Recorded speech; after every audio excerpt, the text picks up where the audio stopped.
Activez vos synapses. Activez vos synapses.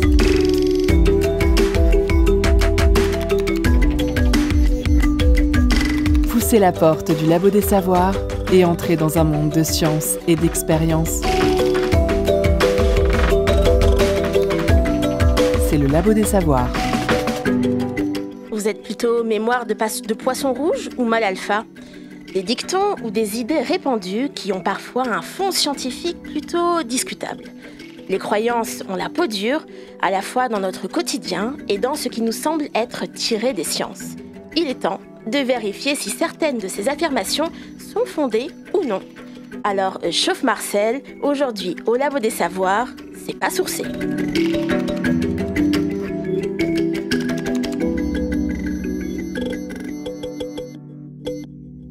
Et pour cette dernière de la saison 2022-2023 au Labo des Savoirs, on a décidé de s'attaquer dans la bonne humeur estivale à quelques mythes qui ont la peau dure et qui ne sont pas toujours vérifiés. Une myriade de chroniques pour cette émission magazine avec les bénévoles du Labo, à commencer par Hugo. Salut à toi. Bonjour. À défaut du repas le plus important de la journée, c'est souvent le premier et tu seras aussi le premier à passer pour nous parler, oui, du petit déjeuner. N'est-ce pas ? Oui, tout à fait. Et après avoir pris des forces, on affrontera le froid avec une chronique de Sacha contée par Mélissa. Et je te dis bonjour également. Salut Dunia. Quant à Jérémy, il n'aura rien d'un paresseux ce soir. Salut. Salut Dunia. Par contre, pourquoi diable le paresseux ? On va essayer de parler d'évolution et c'est un bel exemple pour évoquer ce sujet. Et pour terminer, Sophie, quant à toi, salut. Coucou Dunia. Tu t'es attaquée à quelques préjugés que nous avons sur les animaux et que nous entendrons tout au long de l'émission.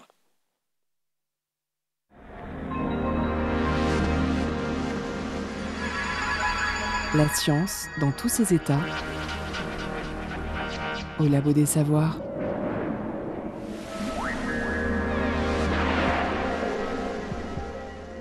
Et entre les poissons rouges qui n'auraient pas de mémoire, attraper froid comme on dit, ou le petit déjeuner qui serait le repas le plus important de la journée, nous avons déjà tous et toutes déjà été confrontés à ces croyances, ces on-dit, ces il paraît que, tout ça. Et si tout comme nous ce soir, il vous vient à l'idée de vouloir vérifier si oui ou non ces affirmations sont fondées, vous allez probablement vous précipiter sur Internet et votre moteur de recherche par défaut. Par exemple, si on tape « Le poisson rouge a-t-il une mémoire courte ?» on peut tomber sur des articles venant de Futura Science, de Passeport Santé ou de Notre Famille. 3 sites bien différents, traitant tour à tour de sciences, de santé et a priori de famille, vu son nom. On aurait ainsi tendance à accorder notre confiance au premier, car il semblerait bien qu'il traite d'informations scientifiques. Et pour preuve, on y parle très rapidement de scientifique et de recherche. Un niveau de précision qui pourrait nous satisfaire, mais pourtant nous sommes en présence de ce que l'on nomme une source secondaire. C'est-à-dire qu'elle puise ses informations d'une autre source. Et une autre source qui n'est pas ici indiquée. Mais Sophie, toi, je crois que tu as bien fait tes devoirs de presque vacances et que tu allais creuser un petit peu plus loin cette histoire de poisson rouge qui n'est pas aussi tête en l'air que ce que l'on croit. Tout à fait Dunia. J'ai fait 2-3 recherches pour démêler le vrai du faux concernant nos amis les animaux. Parce que nos colocataires de planète, ils ont beau peupler en masse nos réseaux sociaux, ils restent encore mal compris et très menacés par l'humain dans la vraie vie. Donc il est temps de réparer quelques fausses informations. Tu l'as dit Dunia, on va parler de mémoire de poisson rouge. Je vous dis ça tout de suite sur le plateau. Vous pensez à 3 secondes de mémoire, un tour de bocal et hop, souvenir oublié. Une info qui n'est pas sourcée et surtout qui est fausse. Mais heureusement, ça a déjà été démonté de nombreuses fois. En effet, plusieurs expériences ont montré que Cassarus auratus, l'espèce de poisson rouge la plus connue, parce qu'il en existe une vingtaine qui correspondent à cette appellation, a en réalité une très bonne mémoire et de bonnes capacités d'apprentissage. C'est l'exemple de l'expérience menée par l'équipe de Philip G. en 1994 avec cette espèce. 8 poissons ont été entraînés à pousser un levier pour récupérer de la nourriture. Le levier devenait actif tous les jours à la même heure pendant 1 heure. Pendant les 4 semaines de l'expérience, les poissons ont repéré cette heure d'activité et ne venaient appuyer sur le levier que quand il fonctionnait. preuve qu'ils peuvent apprendre et retenir l'information. Autre info sur Carassius auratus, le poisson rouge, c'est un cousin de la carpe. Il fait en moyenne 20 cm, ouais, c'est beaucoup plus grand que ce qu'on peut imaginer, et il peut vivre jusqu'à 35 ans. Alors, arrêtez de les mettre dans des bocaux ronds qui les rendent aveugles et nains, et gardons en tête que cette espèce a besoin de 200 litres d'eau minimum et de 5 copains dans son aquarium pour être heureux. Merci Sophie pour ces explications et cette réhabilitation de cette pauvre bête. Et tu as utilisé dans ta chronique des études citées, notamment celle de Philippe G. Et tu as remonté donc l'information tel un poisson. Est-ce que c'est ainsi que l'on vérifie une information en journalisme ? Écoute, oui, en tout cas, je crois. En tout cas, ce que j'ai fait, c'est que je me suis basée sur un site d'information, de vulgarisation que j'estime fiable. Fiable pour plein de raisons. Déjà parce que je vois le cursus des auteurs de ce site, et c'est un cursus scientifique. Et parce que dans l'article que j'ai lu, qui rassemblait plein d'infos, il mettait les sources primaires, les sources scientifiques, avec le lien. Donc moi, j'avais qu'à cliquer pour aller voir la source en anglais et pour lire ce qu'on appelle l'abstract, qui est donc le petit résumé de l'étude. Et dans l'abstract, j'ai vu qu'ils ont fait par exemple l'étude sur 8 poissons. 8, c'est beaucoup et c'est pas beaucoup à la fois, donc je voulais le dire dans la chronique. J'ai vu qu'ils ont fait l'étude à telle université, à telle date, et j'ai vu en quoi consistait l'étude. Donc c'est bon, je suis remontée à la source primaire, donc dans ma tête, c'était plutôt fiable. Une source primaire, donc en anglais, qui n'est pas forcément toujours accessible, Jérémy. Si tu veux nous dire un mot, par exemple, sur, je sais que c'est un sujet qui te tient à cœur, sur les sciences ouvertes et l'accessibilité des connaissances et des recherches scientifiques. C'est vrai que justement, si on veut faire ce travail de vérification des sources, on a besoin de pouvoir accéder aux articles. Et comme tu l'as dit, ils sont assez difficiles d'accès. Donc il y a pas mal de réseaux d'entraide entre les scientifiques qui permettent de partager ça. Et puis il y a de plus en plus de revues qui essaient de proposer des modèles alternatifs. Mais j'ai cru comprendre qu'à l'heure actuelle, ça restait très coûteux pour les labos et les universités de, de- de pouvoir se permettre en fait de payer pour que l'accès soit libre. Et donc ça pose une grande question sur le modèle économique des revues qui à l'heure actuelle en fait finalement font un travail quasiment restreint quoi, d'édition sur ces sujets. Sophie ? Alors, je me permets de rajouter quelque chose. C'est vrai que souvent, l'accès pour ces sources scientifiques sont payantes et c'est assez compliqué en tant que journaliste scientifique, par exemple, pour avoir l'info. Petit tips, souvent, les auteurs des études ont des adresses académiques, adresses mail qui sont facilement trouvables sur Internet. On peut leur envoyer un petit mail et leur dire « Bonjour, on a besoin de votre étude, est-ce que c'est possible de nous l'envoyer ?» Et ils ont un PDF et ils nous l'envoient. Ça met un peu plus de temps, mais au moins, en plus, on peut dire aux chercheurs et chercheuses que ils ont fait du bon boulot et qu'on a besoin de lire leur travail, quoi. Donc c'est sympa. On continuera tout au long de l'émission à tirer ce fil rouge de la question des sources en journalisme, et plus particulièrement en journalisme scientifique, mais il est temps, pour l'heure, de prendre des forces. Le soleil vient de se lever, encore une belle journée, et il va bientôt arriver, l'ami Ricoré. Il vient toujours au bon moment, avec ses pains et ses croissants, l'ami du petit déjeuner, l'ami Ricoré. Il choisit toujours la bonne heure, celle où on chante tous en chœur, l'ami du petit déjeuner, l'ami Ricoré. Alors, le petit déjeuner est bien loin à l'heure de cette émission du Labo des Savoirs, mais c'est un rituel auquel beaucoup d'entre nous ne dérogent pas. Et à tel point, sachez-le, que c'est notre rituel en début d'émission, au moment de faire les balances micro, de décrire la composition de notre petit déjeuner. Un repas qui serait donc indispensable à notre santé, Hugo ? A priori. A priori. Yololé, yololé hi-hou. C'est la sonnerie de mon réveil le matin. Oui, c'est du yodel. Il est 7h moins 10. Je me réveille avec les galéjades de Daniel Morin sur France Inter. Je saute du lit. Enfin, je me lève avec un grognement. J'enfile des vêtements, un brin de toilette, un verre d'eau, et c'est parti. Ma journée est lancée. Généralement, quand je raconte le début de ma journée, on m'interrompt, parfois avec un ton un peu outré. Un verre d'eau, c'est tout. Suivi ensuite d'un « Ah, mais moi, je suis bon à rien sans mon café ». Ou encore d'un « Moi, je pourrais pas faire ça, il me faut mes chocs à pic ». L'échange tourne assez vite sur les risques que je prendrais pour ma santé en ne prenant pas de petit déjeuner. Car après tout, le petit déjeuner, c'est le repas le plus important de la journée quand même, hein, et oh, un oh. Je dois bien avouer qu'avant cette émission, je n'avais pas trop remis en question cette affirmation, qui est martelée régulièrement comme une vérité générale. Mais est-elle scientifiquement fondée ? Et si oui, est-ce que je prends vraiment des risques pour ma santé ? J'ai profité d'une prise de sang de routine, alors rassurez-vous, tout va bien. Et d'une visite à ma médecin traitant pour lui poser la question, et sa réponse m'a laissé un petit peu perplexe. C'est pas tout à fait faux, c'est pas tout à fait vrai non plus. En fait, on ne sait pas trop. Le chercheur qui est en moi a quand même fait ce qu'il fait toujours quand il se pose une question et qu'il ne trouve pas de réponse. Il consulte la littérature. Alors, la littérature, ce n'est pas Cyrano de Bergerac ou Les Misérables, c'est l'ensemble justement des articles scientifiques qui sont publiés sur un sujet et relus par les experts et expertes du sujet. Et sur le petit déjeuner, la littérature, elle est nombreuse.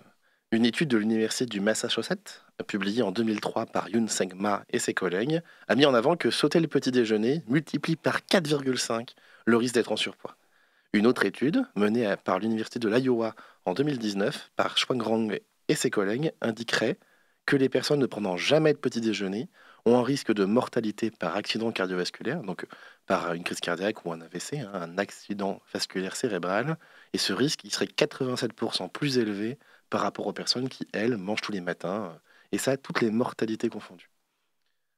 Ensuite, on a aussi une méta-analyse, soit une synthèse statistique de plusieurs études indépendantes sur un même sujet, qui a été menée par Aurélie Ballon de l'université Heinrich Heine de Düsseldorf, qui indique même que l'on pourrait accroître ses risques de diabète de type 2 de 33% si on manquait son petit déjeuner. Et il y en a tout un tas comme ça. Alors du coup, l'inquiétude me gagne, le doute m'assaille, je remets en doute mes choix de vie, et avec cette avalanche d'études, ma santé est-elle en danger? Ma médecin serait-elle plus à la page? La réponse, c'est non, car comme toujours, le diable se cache dans les détails. En réalité, il est difficile de tirer des conclusions claires et explicites des études scientifiques qui sont réalisées sur l'alimentation. Tout d'abord, la majorité de ces études, elles sont méthodologiquement très bancales. Elles mettent, par exemple, en avant une simple corrélation entre une pratique alimentaire, ici c'est le fait de prendre un petit déjeuner, et un état de santé, et a posteriori en plus, donc, sans tenir compte de tous les déterminismes sociaux ou culturels ou des éventuelles comorbidités. Par exemple, est-ce que l'individu de cette étude était en situation de précarité alimentaire? Avait-il un style de vie sain? Était-il fumeur ou issu d'une classe sociale favorisée ou non? Ces études ne mettent jamais en avant une véritable causalité entre un état de santé et la prise d'un petit déjeuner. Seulement une corrélation statistique. Ce n'est pas à cause du manque du petit déjeuner qu'on a un accident vasculaire cérébral. Simplement, un peu plus de personnes ont statistiquement eu ces deux données-là en même temps dans leur vie. Avoir sauté le petit déjeuner et avoir eu un AVC.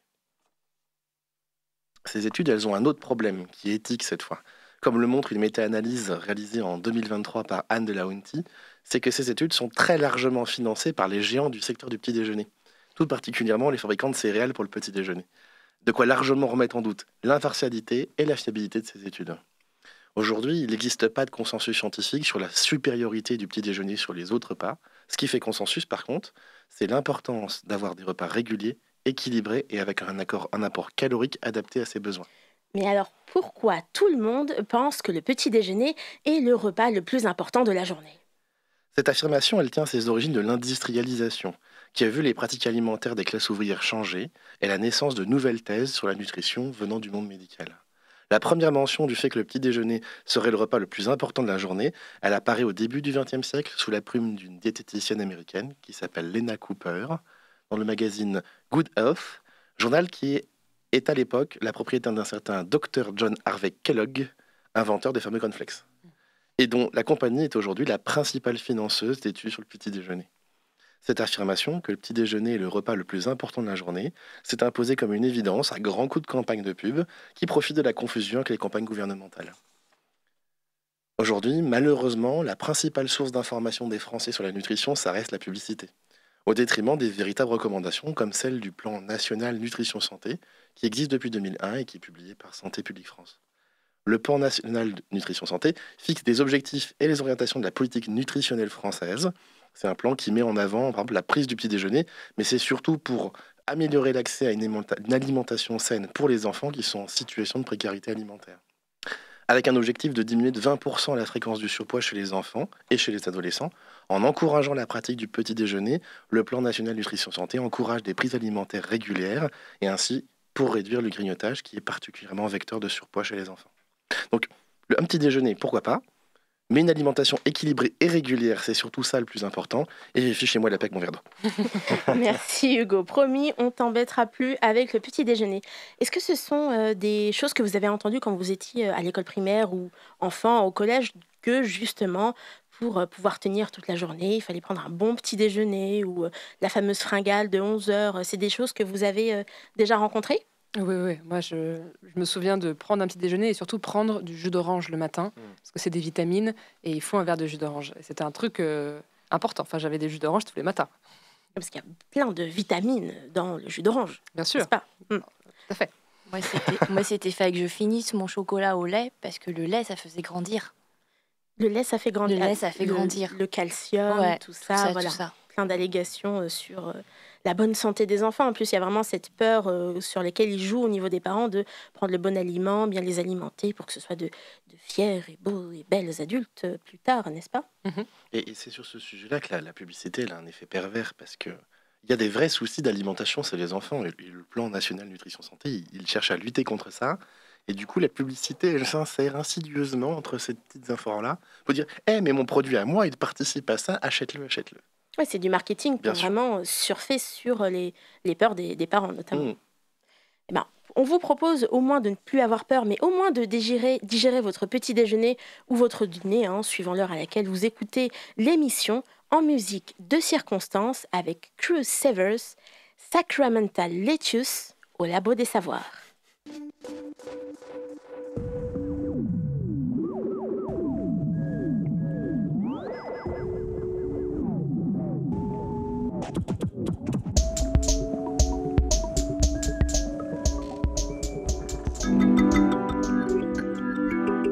Éveillez vos neurones.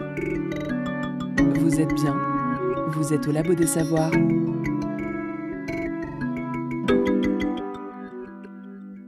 Cruise Severs, c'est très difficile à prononcer, Sacramental Lettuce, c'est le son que vous venez de découvrir au Labo des Savoirs où nous avons décidé, pour notre dernière de la saison, de sourcer toutes ces croyances et ces on-dit de notre quotidien. Et s'il est un quotidien que beaucoup d'entre nous partageons en ces journées et surtout ces nuits chaudes d'été, c'est bien la cohabitation forcée avec les moustiques. Des volants qui n'échappent pas à de multiples croyances et autres astuces pour les esquiver, n'est-ce pas, Sophie? Tout à fait, Dounia. Et si tu voyais l'état de mon bras et tous les boutons de moustiques, je peux te dire que j'ai cohabité avec eux cette nuit de manière assez rapprochée. Donc on va revenir sur du classique, mais ça fait du bien les rappels, parce que les moustiques, ils nous agacent, ils bourdonnent dans nos oreilles, ils nous sucent le sang tous les étés, tant et si bien qu'on ferait tout, absolument tout, pour s'en éloigner.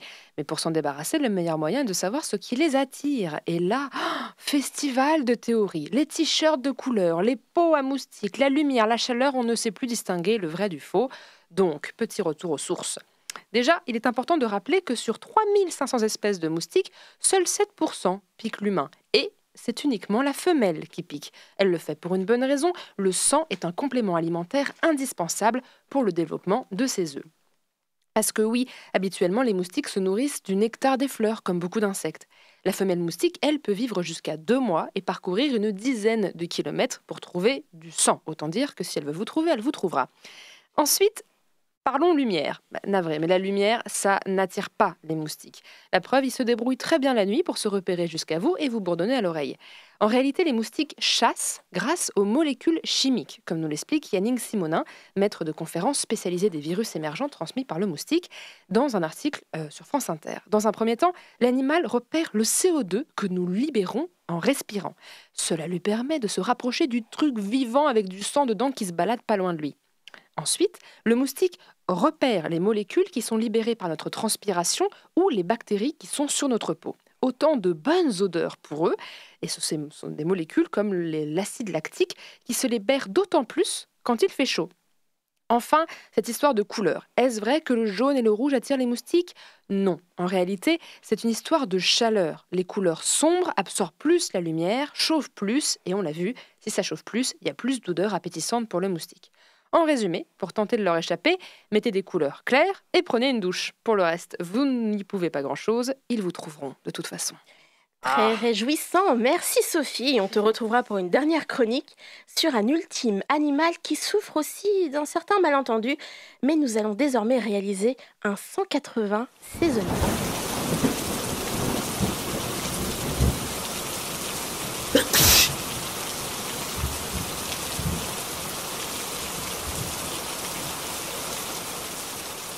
De la pluie, du frais, l'hiver. Ces écharpes et ces températures proches de zéro, enfin plus pour très longtemps, hein, un temps qui nous manquerait presque en ce jour de la fin juin avec ses 30 degrés à l'ombre et la chaleur du studio. Mais tapis dans l'ombre, les virus et grippes de l'hiver n'attendent que le retour du froid pour nous faire passer un mauvais moment. Un passage obligé et typique de la saison froide, Mélissa ? Oui, tout à fait. Car connaissez-vous la maladie la plus imaginaire au monde ? Mais si, celle dont vos grands-parents et parents se méfient du début de l'automne à la fin de l'hiver. Je veux bien évidemment parler du froid. Ah, le froid.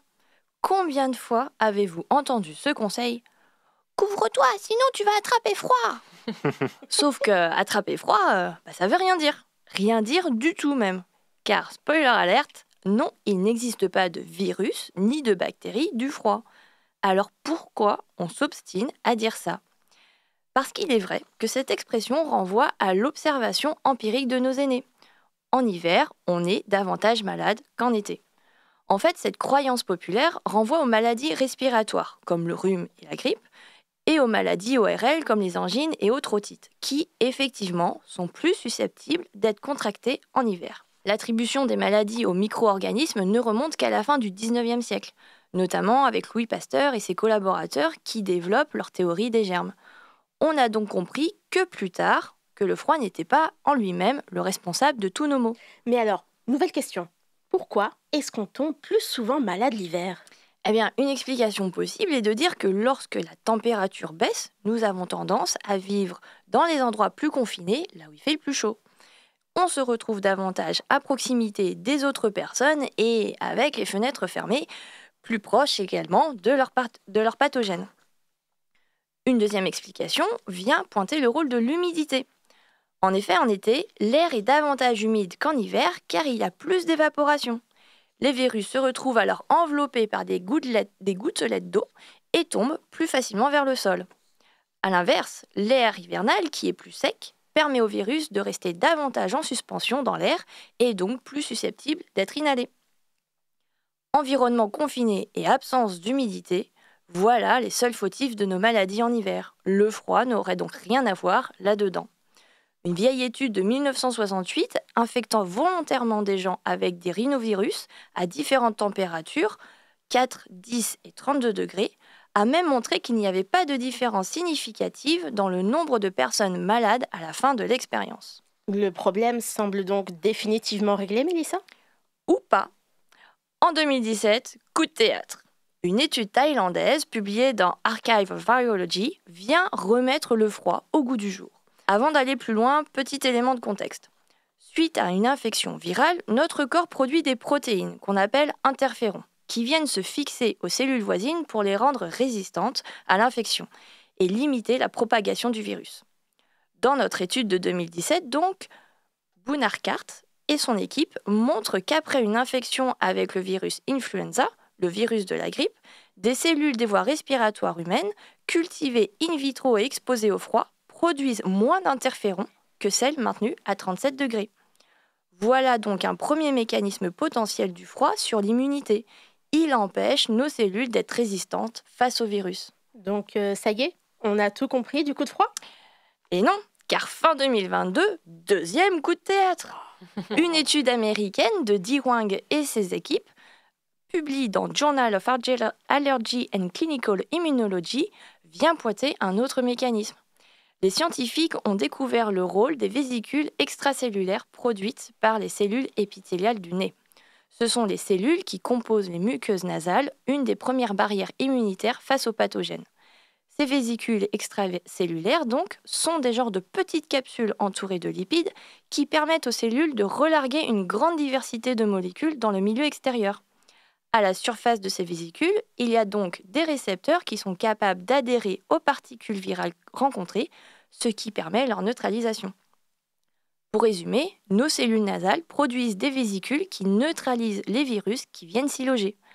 Dans cette étude, ils ont pu montrer que l'exposition au froid de ces cellules, en passant de 37 degrés à 35 degrés, réduit fortement la production de ces vésicules antivirales.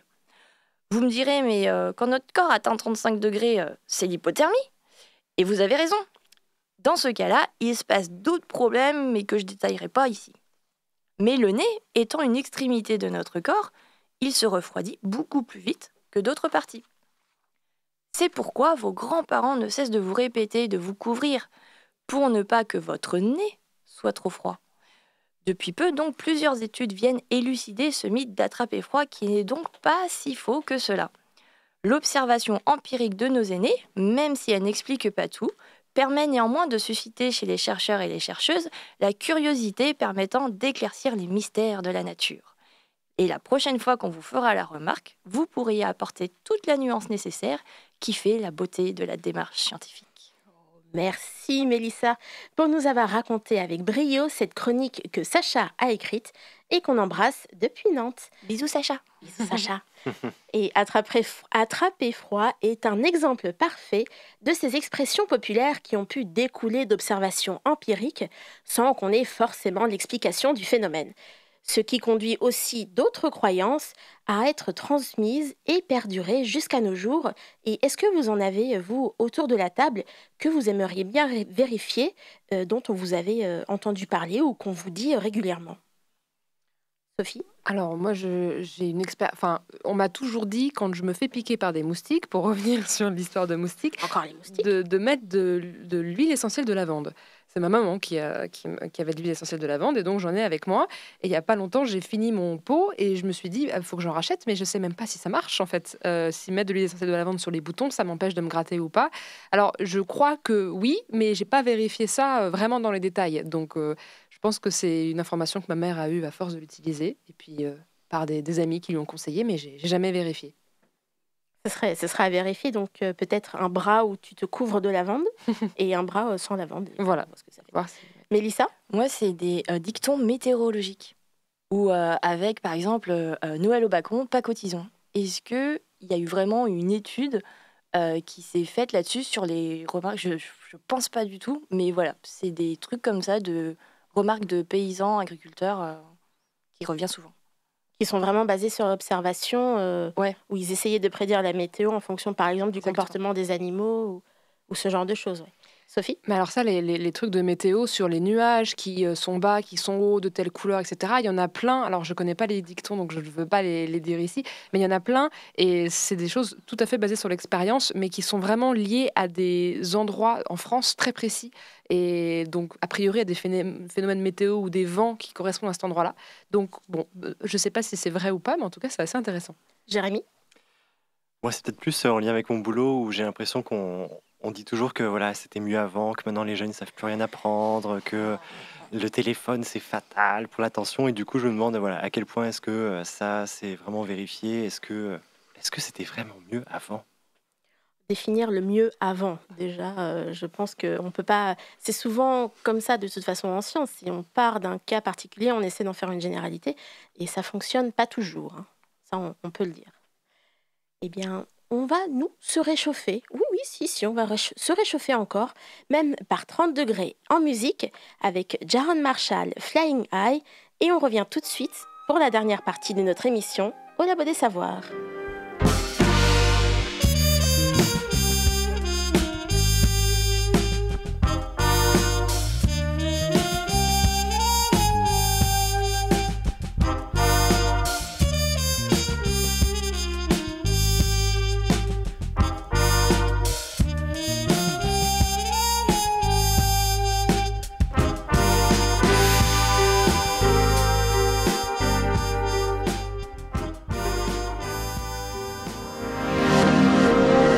Le son des sciences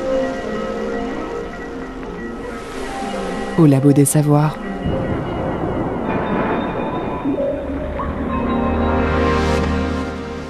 Nous venons d'écouter Flying High de Jaron Marshall et nous redescendons maintenant en douceur, toujours au Labo des Savoirs, où nous nous ressourçons au sujet de quelques mythes et croyances.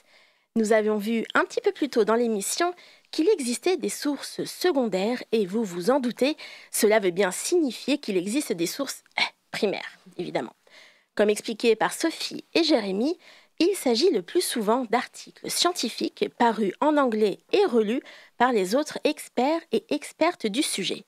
Mais en plus de ne pas toujours être accessibles, Ces articles sont aussi le plus souvent écrits en anglais afin de favoriser leur diffusion dans les laboratoires du monde entier. Impossible dès lors de se plonger dans chaque article qui sont, même pour les scientifiques du domaine, parfois un défi à comprendre dans leur intégralité. Alors, comment s'y retrouver ? Quelques questions qu'il est bon de se poser. La première, où avez-vous trouvé votre information ? Dans un sombre magazine au titre racoleur en kiosque ou sur un site bourré de pubs vantant des remèdes miraculeux ? Une petite alerte devrait alors se lever et à défaut de complètement invalider l'information que vous voulez vérifier, il serait temps de croiser vos sources.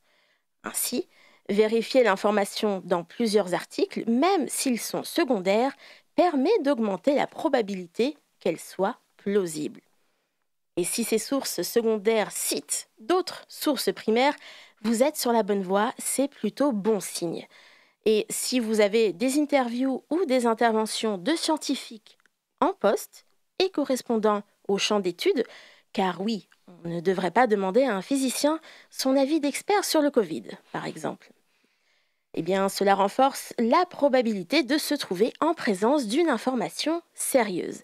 Alors, c'est loin d'être un gage absolu de véracité, l'épisode Covid nous l'a montré, mais nous aimons tout de même à espérer qu'il existe plus de scientifiques vertueux que d'escrocs, même s'il y en aura toujours. Et comme dans la vraie vie, la science, ce n'est pas tout blanc ou tout noir, et c'est aussi souvent une affaire de nuances. Les faits scientifiques sont robustes, testés et vérifiés, jusqu'à qu'ils se fassent remplacer par une meilleure théorie ou même invalidés.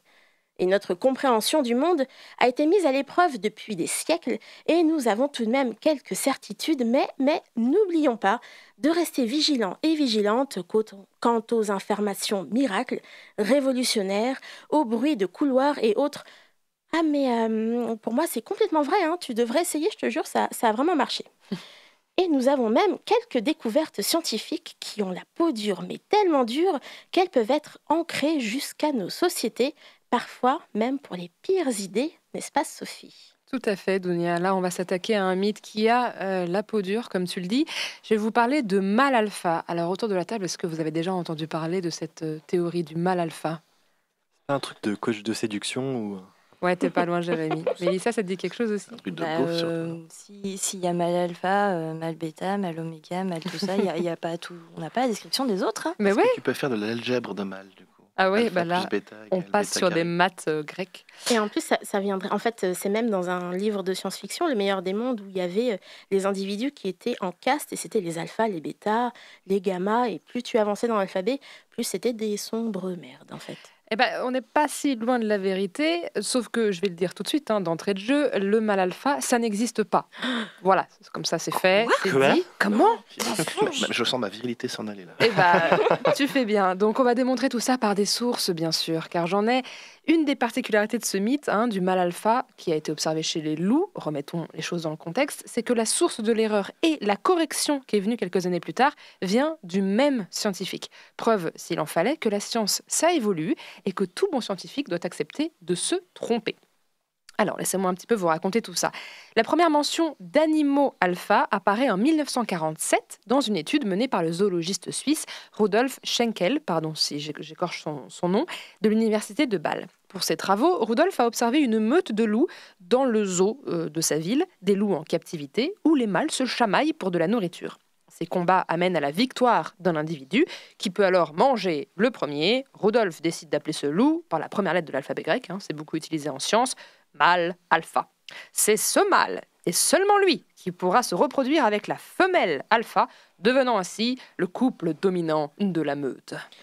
Alors donc, on parle d'un couple dominant, là, pas uniquement du mâle. Mais est-ce que c'est bien cette théorie qui est fausse ? Oui, couple dominant, mâle dominant, tout ça, c'est faux, mais il est important de continuer l'histoire parce que pour expliquer comment cette idée a réussi à conquérir jusqu'au monde de l'entreprise et du management, il faut comprendre comment elle a été diffusée. L'article de ce zoologiste suisse tape dans l'œil d'un autre scientifique, David Metch, un Américain qui a passé 13 étés de sa vie à observer des loups sauvages sur l'île d'Ellesmere au Canada. C'est lui, notre scientifique fil rouge que l'on va suivre.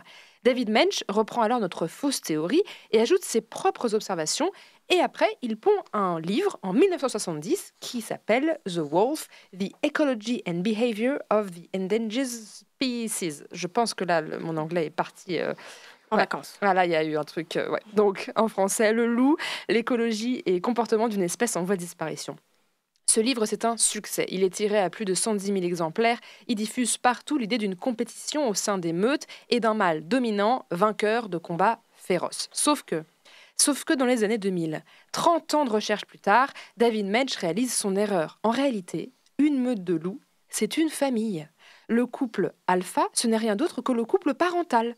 Et les féroces combats entre les mâles sont en réalité des cours d'éducation où les parents s'arrogent le droit de manger les proies avant leur ado, parce que bon, ça va bien 5 minutes. Cette erreur, David Mensch l'avoue lui-même dans plusieurs articles scientifiques et sur son blog destiné au grand public.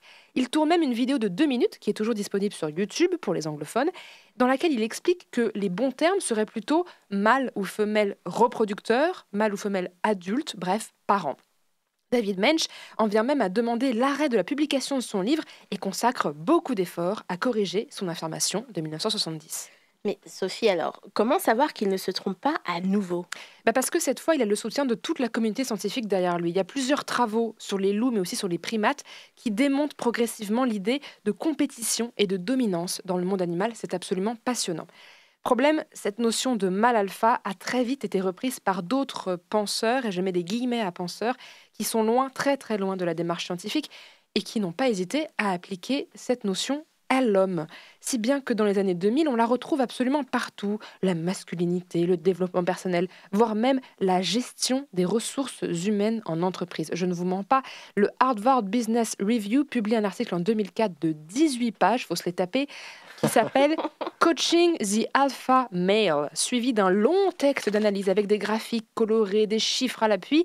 Et on peut lire par exemple cette affirmation: le mâle alpha représente 70% de tous les cadres dirigeants. D'où ça vient, les sources, on ne sait pas, rien du tout. Mais alors voilà, il y a plein de choses comme ça. Donc, une fois pour toutes, je le répète pour conclure cette chronique, non, le mâle alpha, ça n'existe pas. Et si un homme a le culot de vous dire qu'il en est un, envoyez-le paître. De très bonnes paroles. Merci Sophie pour ce rappel nécessaire et ces très bons conseils. Et un mâle alpha, du coup, qui n'existe pas vraiment, tant chez les loups que chez les humains, et à croire que la loi du plus fort, elle existe aussi pas vraiment. Mais Jérémy, est-ce que ce ne serait pas une théorie de paresseux? Mais tout à fait, Dounia. Et d'ailleurs, si vous poussez la porte de mon bureau, vous verrez aimanté sur mon tableau un beau poster de paresseux. Cet animal semble être une hérésie de l'évolution. Parce que quand on tape les mots-clés mode de vie paresseux sur son moteur de recherche favori, on apprend que le paresseux passe une grande partie de son temps à dormir ou à digérer, qu'il est lent. Lorsqu'il est dans les arbres, il se déplace d'environ 3 mètres par minute, qu'il est un peu moins lent en cas de menace, 3,5 mètres par minute, toujours dans les arbres, qu'il est peu musclé, tellement il passe son temps quasi immobile, et qu'il ne fait ses besoins qu'une fois par semaine, en allant au sol, un moment où il devient particulièrement vulnérable. Alors, hérésie de l'évolution, pourquoi donc? Parce que de temps à autre, ce principe est ramené à la loi du plus fort, la fameuse loi de la jungle. Alors voilà comment moi je me représente cette loi. Imaginons une espèce nommée les gros bras. Et les individus de cette espèce sont très forts, car qu'ils ont tous des gros bras. Mais parfois, certains naissent avec des petits bras. Et comme le mode de vie des gros bras est hostile, les petits bras, trop faibles, n'arrivent pas à survivre. Pour la raison de votre choix, maladie, prédation, famine, etc. Alors ce n'est pas exactement ce qu'a formulé Darwin. On est ici plus proche du spencerisme, le darwinisme social défendu par Hubert Spencer. Cette théorie est aujourd'hui plutôt contestée. Dans ce principe de survie des plus aptes, la sélection naturelle intervient de façon à maintenir la norme existante. Alors, qu'est-ce qu'a dit Charles Darwin à propos de l'évolution? Alors, c'est une énigme qui n'est pas si simple à résoudre. Pour en prendre conscience, on peut aller voir le livre de Jean Gaillon, Darwin et l'après-Darwin, une histoire de l'hypothèse de la sélection naturelle aux éditions matériologiques. Alors, tout part de l'origine des espèces de Darwin, le fameux texte où il expose ses hypothèses. Ce compte-rendu va évoluer au rythme des différentes éditions entre 1859 et 1872, l'occasion pour lui de répondre à certaines critiques. De nombreux autres concepts vont permettre d'affiner la théorie esquissée par Darwin après sa mort. On peut penser au développement d'outils statistiques, permettant de quantifier les variations d'un individu à l'autre dans une population, mais c'est surtout l'arrivée de la génétique qui va donner un certain formalisme aux réflexions sur les variations et l'hérédité, qui a permis d'aller plus loin que les travaux initiaux de Darwin. Aujourd'hui encore, cette théorie continue d'être débattue. Ainsi, Moto Kimukura, biologiste à l'Institut japonais de génétique, proposait à la fin des années 60 l'hypothèse de neutralité. Elle suggère qu'une grande majorité des mutations génétiques sont neutres d'un point de vue évolutif. La sélection naturelle, bien que présente de manière immuable, ne serait active que dans très peu d'occasions. Mais j'ai bien l'impression, Jérémy, que tu ne nous as pas vraiment dit ce qu'on entendait par la fameuse sélection naturelle. Ah oui, désolé. Alors, la sélection naturelle, elle repose sur l'idée suivante. Des mutations interviennent dans les organismes au cours de leur conception ou de leur développement. Ces mutations peuvent être à l'origine de modifications de la structure ou du fonctionnement de l'organisme.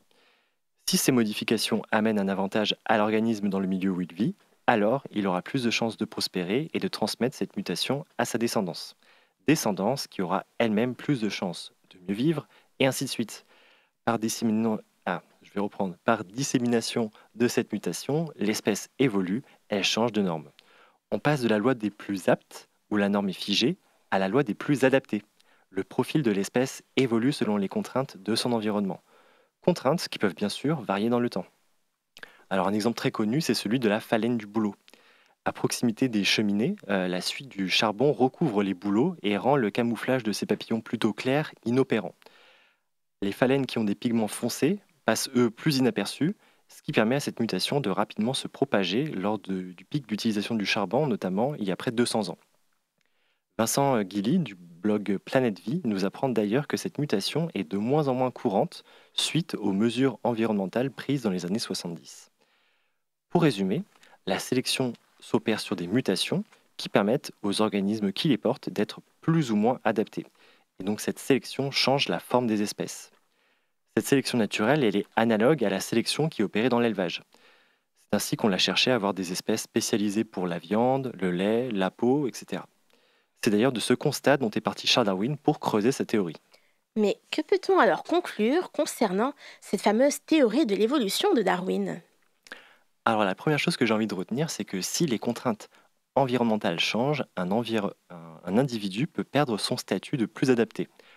Autrement dit, ce sont les contraintes extérieures qui orientent la façon dont les espèces s'y adaptent. Il n'y a pas de fatalité ici, juste un équilibre entre les contraintes et les réponses qui sont apportées. Jean Gaillon dit d'ailleurs, je cite, « La sélection est comparée à une construction. C'est d'elle qu'émerge la structure. C'est là une manière appuyée de se démarquer de la métaphore spencerienne du tri avec les images associées du tamis ou du crible. S'il faut une métaphore de la sélection, c'est l'art de l'architecte bricoleur, non-élection ou le tri. » Fin de citation. Alors, autre chose que j'ai envie de retenir, c'est que ce mécanisme de sélection, il est souvent associé à la compétition. Mais il peut tout à fait favoriser la coopération. Alors, comment est-ce que la coopération peut émerger dans un environnement soumis à la sélection ? Par exemple, avec la symbiose. Je pense notamment à nous, les êtres humains, qui hébergeons une foule de bactéries dans nos intestins, sans qui la vie ne serait pas aussi énergique.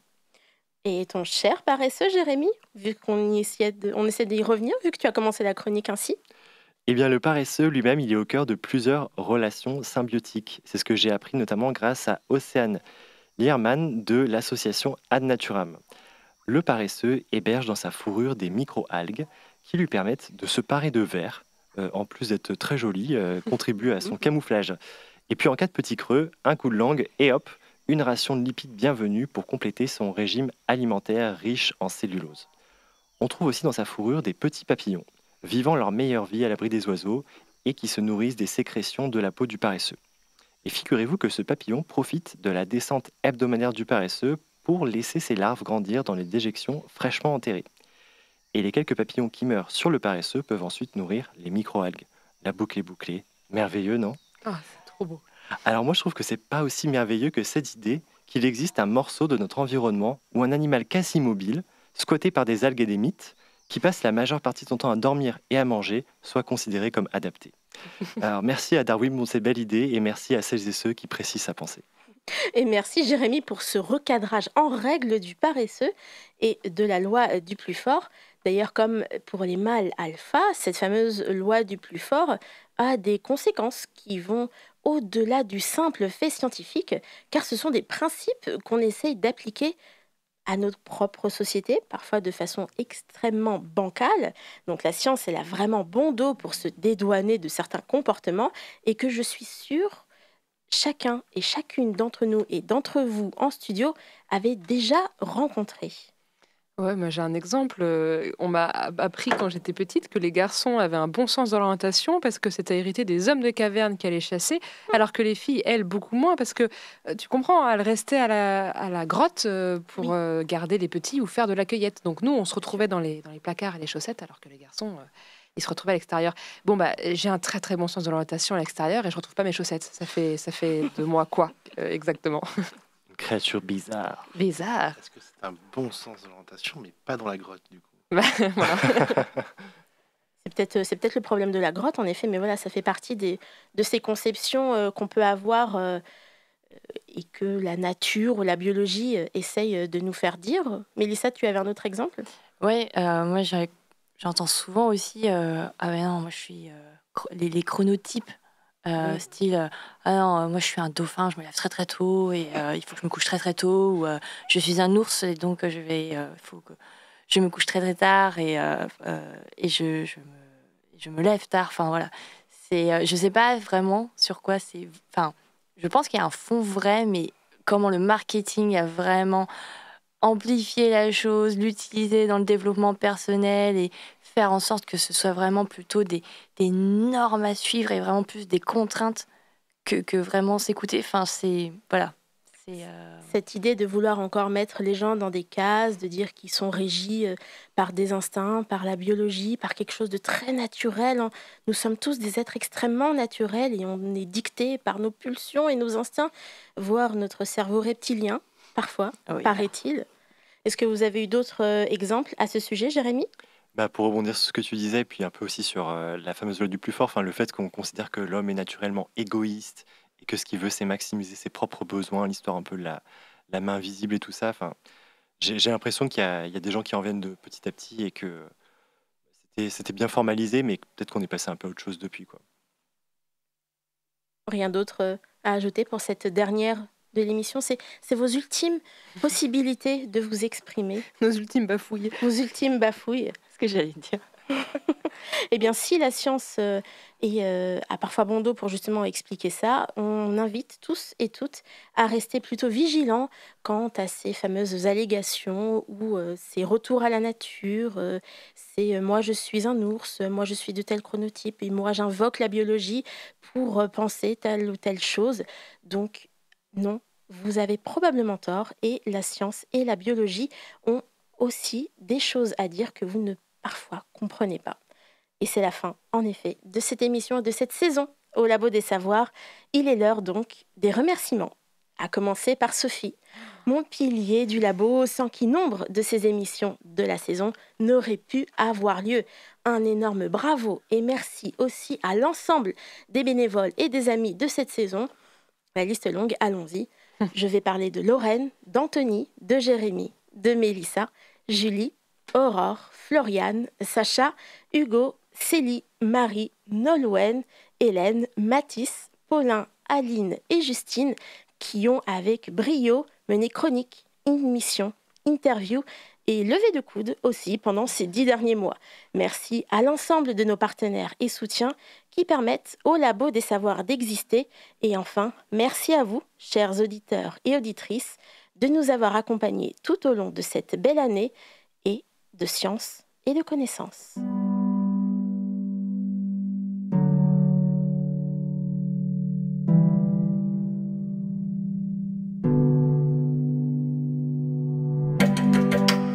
C'était la DER de la saison au Labo des Savoirs, une émission que vous pourrez retrouver à nouveau sur vos ondes et votre internet dès le mercredi 4 octobre 2023, après quelques semaines de repos estival. Et pendant l'été, vous pourrez retrouver tous nos contenus sur labodessavoirs.fr et vos applications de podcast préférées avec toutes les saisons précédentes que nous allons mettre en ligne.